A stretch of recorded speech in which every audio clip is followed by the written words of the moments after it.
Zazening is being vulnerable. This moment, being vulnerable as this moment as is. This is life, death, our life, death. Truthfully, none of us wants this. We may even often notice not wanting this, despite the truth, the fact that it is who we are and what we want. This is seeing the emptiness of all the five conditions that we always are in the midst of ongoing changing. That's the Heart Sutras reminding us. This is how and why practice is so simple, is so liberating, relieving suffering, relieving harming. And yet this is also how and why practice is so difficult. Zazen, Sesshin, enables us, supports us, encourages us to be this moment that we are, this moment changing, ongoing changing, and to notice, to practice, to make the effort in the midst of all sorts of self-centeredness, the myriad self-centerednesses which arise in sitting upright, being still, arise in the midst of all ordinary activity of daily life. So we are all in Sesshin, all life-death Sesshin, which is ordinary, everyday life. And we can do Sesshin, which is right now Zazening, informal Sesshin, such as starting Wednesday evening.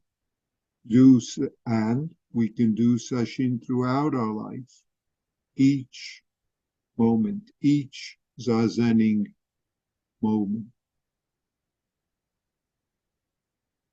What we may discover is that we despise being vulnerable.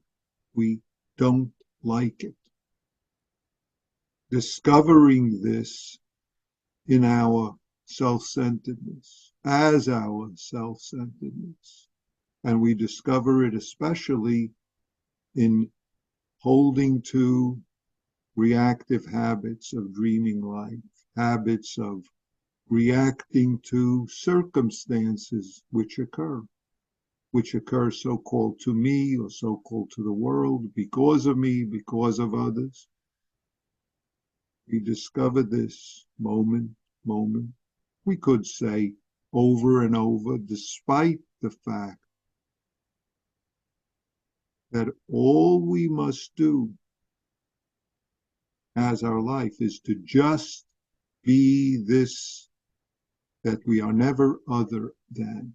Just be this moment. However this moment reveals itself, unfolds, manifests. Despite the fact that that's all it is. This moment. That's what the Heart Sutra brings up. No hindrance. No hindrance, therefore no fear. Far beyond deluded thoughts. And yet, if we discover that we're disturbed by things, troubled and upset about events that occur, whether so-called others doing, whether so-called my doing, so-called the universe is doing, we discover we are reacting to so-called inside circumstances or outside circumstances, circumstances being feelings, events, things, etc. If we believe the disturbance, that we are disturbed by it, believe the reactive thoughts, emotions, feelings that we're caught up in, believing is being caught up in. We believe because of, or in relation to, or this, when this occurs, then right here, right there is hindrance. Right there, we can sense fear if we're attentive. Right there, if you want to say it, is the root seed of fear and hindrance. And what does it hinder? It hinders our being this life moment that we are. And this hindrance disturbs us. And it unfortunately results in us and others doing things which create harm and suffering, whether it's harm and suffering to ourselves or to others. Nevertheless, this hindrance, these disturbances are wonderful practice reminders if we can make use of it. When we make use of it as an opportunity of noticing, reacting to this or that, to reacting in believing certain things about self, others, about should, shouldn't. And those are just reminders and supports to be this moment experiencing, which is exactly who we are, being just this moment,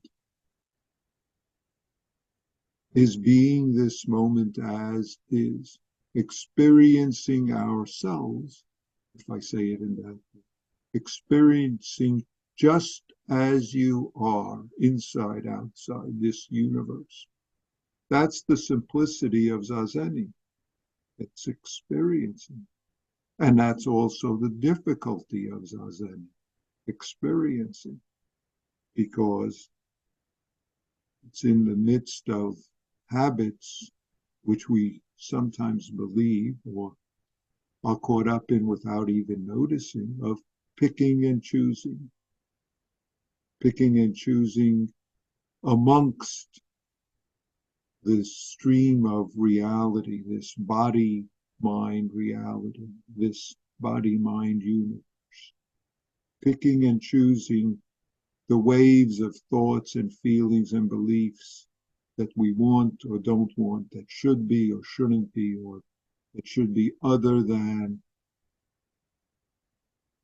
the waves of therein about those events, thereby that event, that person, therefore what I heard, what I thought, what I saw, what I didn't see, what he did, what she did, what I did. See, we live in the midst of this ongoing changing and permanence, this not to, not self universe, not self other, not self world. Despite the fact that we want to make those stories self, other, world. Despite the fact that we have a story of how I am, you are, how you are or are not, how you should be or shouldn't be, how I should be, should not be.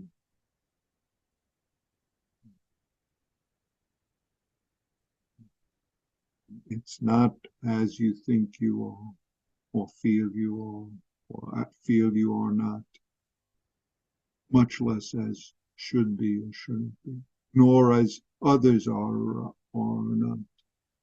Those dreams are fine.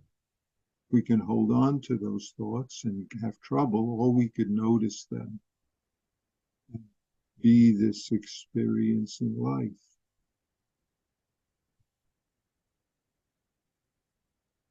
Far beyond deluded thoughts.